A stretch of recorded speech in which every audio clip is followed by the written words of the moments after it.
அகிம்சா. நான் சென்னை தொடக்கப்பள்ளியில யூகேஜி படிக்கிறேன். எல்லாரும் நேற்று எலெக்ஷனுக்கு ஓட்டு போட்டீங்களா? எங்க ஸ்கூலும் எலெக்ஷனுக்கு பூத்தா தான் இருந்துச்சு.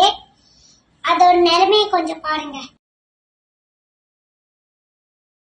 என்ன நினைச்சிட்டீங்க? ஸ்கூல சாப்பிட்ட தட்டை, குடிச்ச தண்ணி, ஜூஸ் பாட்டில் அதாவது அங்கங்க அப்படியே போட்டு பேசிட்டீங்க.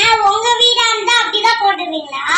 நீங்க செவில் ஃபுல்லா நோட்டீஸ் ஒட்டி செவில் எல்லாம் கருப்பா ஆக்கி வச்சிருக்கீங்க. எங்க புது கிளாஸ் ரூம்ல செல்ஃப் ஸ்லாப் எல்லாம் உடைச்சு போட்டு போயிருக்கீங்க. உங்களுக்கு தான் மனசாட்சியே இல்லையா?